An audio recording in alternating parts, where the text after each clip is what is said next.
अब ध्यान कैसे करना, सोचे ध्यान कैसे करना। सवेरे उठ पहले नतमस्तक होके अपने को अपने हृदय में नत करके, पहली चीज है नत करना है। Humble down yourself.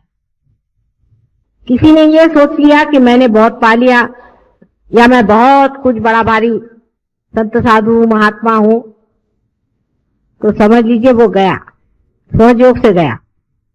अत्यंत नम्रता पूर्वक अपने हृदय की ओर ध्यान करके नतमस्तक होके फोटो के सामने दोनों हाथ करके शांति पूर्वक परमिशन ले करके बैठे।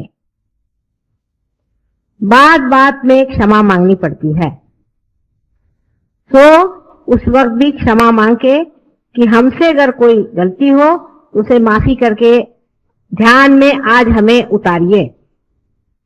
इस तरह की प्रार्थना करके जिन्हों से हमने वैर किया है सबको माफ कर देते हैं, और हमने अगर किसी से बैर किया उसके लिए तुम हमें माफ कर दो।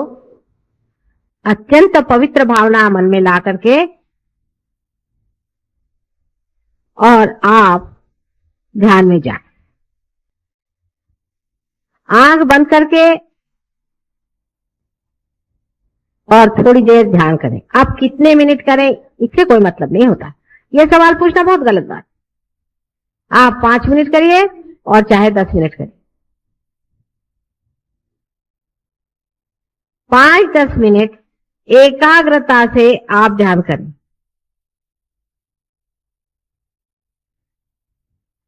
नतमस्तक होकर के आप ध्यान करें।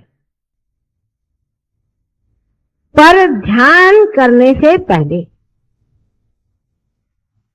इसको समझ लें, ध्यान करने से पहले जहां बैठ रहे हैं उस आसन में बंधन दे, अपने को बंधन दे, अपने शरीर को बंधन दे। 7 मर्तबा अपने शरीर को बंधन, स्थान को बंधन दे, फोटो को बंधन दे। ये तो हो गया मैकेनिकल बाहर करने का, तो कि कुछ लोग तो यूं कर लेते, हो गया काम खत्म। ऐसी बात नहीं, विचार पूर्वक अत्यंत श्रद्धा से, जिस तरह से पूजा में बैठे हैं अत्यंत श्रद्धा से मौन रख के और बंधन दे।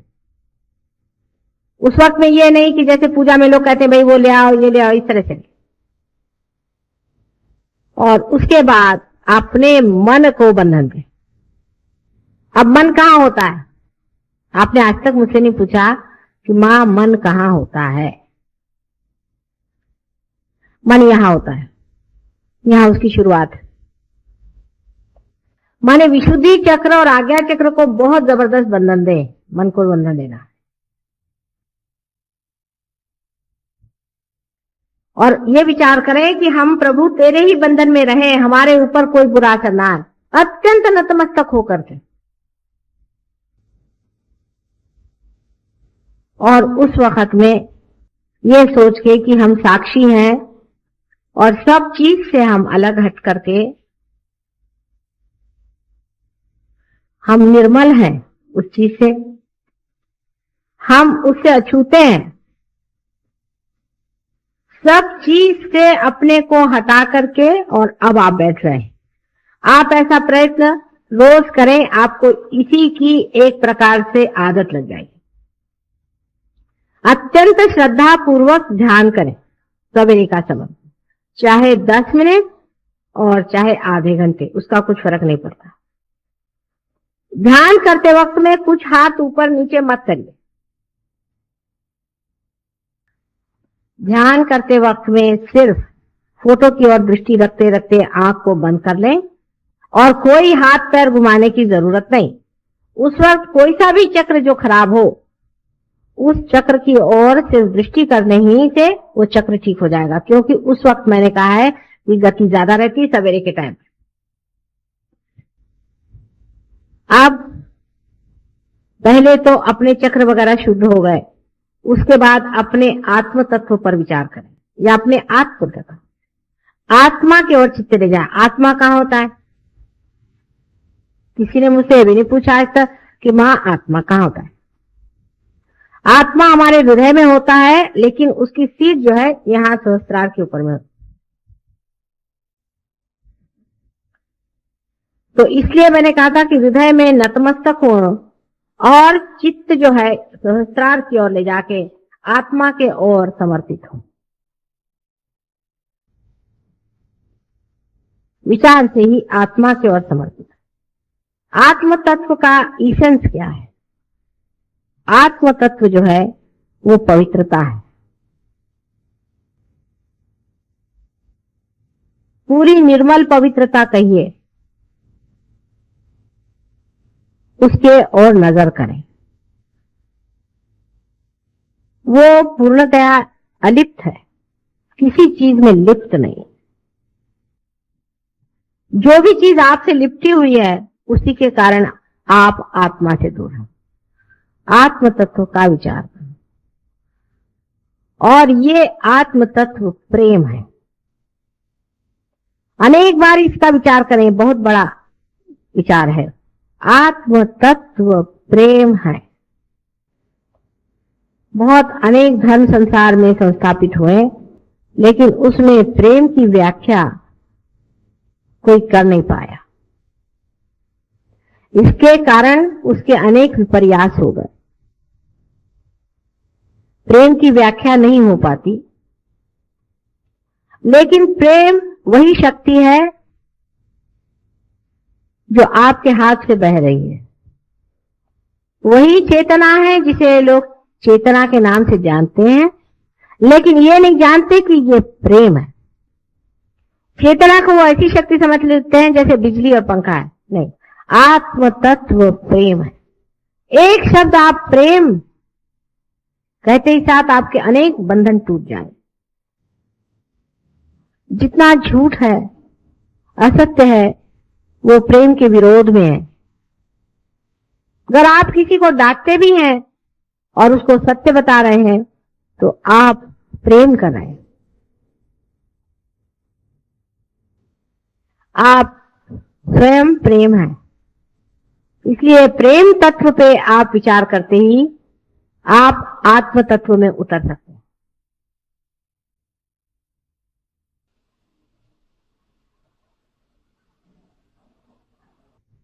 ध्यान में कोई सा भी एक विशेष विचार नहीं लेने का, लेकिन अब आप कह सकते हो हैं कि मैं वही प्रेम तत्व हूं, मैं वही आत्म तत्व हूं, मैं वही प्रभु की शक्ति हूं। आप इसे कह सकते हैं। इस तरह से 2-3 बार कहते ही आप आशीर्वादित होंगे, क्योंकि आप सत्य कह रहे हैं। आपके अंदर से वाइब्रेशन जोर से चलने लगे। अब रोजमर्रा के जीवन में क्या करना चाहिए? रोजमर्रा के जीवन में आपको पता होना चाहिए कि आपके अंदर शक्ति प्रेम तत्व की है। आप जो भी कार्य कर रहे हैं, क्या आप प्रेम में कर रहे हैं या दिखाने के लिए कर रहे हैं कि आप बड़े भारी सहयोगी हैं? हम अगर कभी किसी को कोई बात कहते हैं या डांटते हैं तो हम देखते हैं कि दूसरे दिन वो आकर के सहयोगियों में बैठ करके हमें गालियां देते हैं लोग, और उसके बाद कहते हैं कि हमारे वाइब्रेशंस क्यों चले गए। इस तरह की अगर आप मूर्खता करते हो तो बेहतर है कि आप लोग सहयोग में नहीं आए। सहयोग में वही आदमी आ सकता है और चल सकता है जो कुछ लेना चाहता है। उसको देने का कोई भी अधिकार नहीं है, उसको लेना ही है हमसे। वो अगर देना चाहेगा, उसकी वो शक्ति जब हो जाएगी तो बहुत ही बढ़िया चीज हो जाएगी। लेकिन आप तभी दे पाते हैं जब आप ले पाते हैं। इसलिए पहले लेना सीखिए। हमारे अंदर क्या दोष है? रोज के जीवन के इसमें आप देखते चले कि हम क्या चीज दे रहे हैं। हम प्रेम दे रहे हैं, क्या हम स्वयं साक्षात प्रेम में खड़े हैं? हम सबसे लड़ते हैं, सबसे झगड़ा करते हैं, सबको परेशान करते हैं और हम सोचते हैं कि हम सहयोगी हैं। इस तरह की गलतफहमी में नहीं रहना। अपने साथ पूर्णतया दर्पण के रूप से रहना चाहिए। माने अपने को पूरी समय देखते रहिए। समझ लीजिए हमारे माथे में कोई चीज लग गई तो आप बताएंगे माता जी आपके सर में कुछ लगा, इसको पोंछ लीजिए। इसी प्रकार आप अपने को देखते रहें कि देखिए हमारे यहाँ पर ये चीज लग गई है, इसको हम पोंछ लेते हैं। रोजमर्रा के जीवन में आपका जीवन एक उज्जवल होना चाहिए। आपके मुख पे कांति आए, आपके व्यवहार में सुंदरता आनी चाहिए, आप प्रेममय होना चाहिए। छूट के जैसे अगर आप बिल्कुल ही रसहीन हो तो आप सहयोगी नहीं, ये आपको पता होना चाहिए। जबरदस्ती के आप सहयोगी बने हैं, वो भी हम आपको चला रहे हैं इसलिए आप बैठे हुए हैं, नहीं तो हमें आप माफ कर दें और आप सहयोग में ना आए। थोड़े दिन में आप खुद ही निकल जाएंगे। इस तरह के लोग जिनमें प्रेम नहीं है, जो अपने को सोचते हैं कि हम बड़े बढ़िया आदमी हैं और बड़े कमाल के आदमी हैं और ये है वो है, वो बिल्कुल सहयोग के लिए व्यर्थ है। ऐसे लोगों को चाहिए कि जाए दूसरे गुरुओं के जूते खाएं और वहां रहें। यहां पर सहयोग में आप परमात्मा के एक इंस्ट्रूमेंट बनने आ रहे हैं। अत्यंत नम्रता आपके अंदर होनी चाहिए, अत्यंत नम्रता। आपको घमंड छोड़ना चाहिए। लोग कहते हैं कि संन्यास लेना चाहिए, मैं कहती हूँ पहले घमंड से आप संन्यास लीजिए, क्रोध से आप संन्यास लीजिए, कपड़ों से नहीं लीजिए। कपड़े उतार देने से कोई संन्यास नहीं होता है। संन्यास का अर्थ होता है अपने क्रोध, काम, मोह, मद, मत्सर आदि षट्रिपुओं से एक संन्यास लेने को ही संन्यास कहते हैं। संन्यास्त ऊपरी संन्यास की बातचीत नहीं। तो अपने रोज के व्यवहार में अत्यंत शांति से, सबसे प्रेम से व्यवहार करें। अपने बाल बच्चे, घर वाले, इनसे सबसे सहयोग की बातचीत करें, सहयोग पर विवरण करें। अपने दोस्त बदलिए, अपना उठना बैठना बदलिए। ये आपके रिश्तेदार हैं, ये आपके सगे हैं, इनसे बातचीत करें, इनसे बोलें और ये लोग आपको बताएंगे कि हम लोग एक नई दुनिया में आ गए और हमारे पास एक नए वाइब्रेशन है। जब भी आप सफर करें, कहीं बाहर जाएं, किसी गांव जाना है, ये बता रहे थे अभी राउरी से आए कि हम अपने साथ में जैसे सब लोग लेकर चलते हैं चीजें अपने ट्रैवलिंग की, वैसे हम अपने साथ में थोड़ा सा तीर्थ, वो मेरे पैर के पानी को तीर्थ कहते हैं, तीर्थ और कुंकू और ये सब वाइब्रेटेड हम लेके चलते हैं। रास्ते में कोई आदमी बीमार दिखाई दिया, चलो उसको तीर्थ पिला दिया। कोई आदमी ने धर्म की चर्चा की, उसको फोटो दिखा दिया, देखो भाई ये माता जी है और तुम चाहो तो हमको पार कर सकते। जहां जो आदमी मिल जाए वो अपने साथ रखे रहिए। अच्छा चलिए आपको हम कुंकू लगा देते हैं, देखिए आपको कैसे लगता है, ये हमारी माता जी। पूरी समय दिमाग इधर उधर दौड़ता रहे कि सहज योग को किस तरह से हम प्लावित अपने जीवन से कर सकते हैं। उसी समय आप देखिए कि आप बहुत गहरे उतर सकते। लेकिन कुछ लोग ऐसे हैं कि सहज योग में सिर्फ ऐसे आते हैं जैसे मंदिर में आए चले गए, और फिर उसका दुष्परिणाम हमेशा आएगा।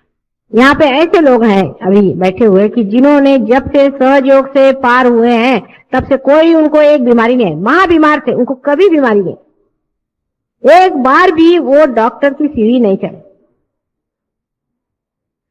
कभी उनको कोई तकलीफ नहीं हुई, उन्होंने एक दवा नहीं ली जब से वो सहयोग में आए। बुढ़े भी हैं उनमें से कुछ जो हमेशा डॉक्टर के पास जाते थे और अस्पतालों में घुमा करते थे, वो सब कभी भी नहीं गए।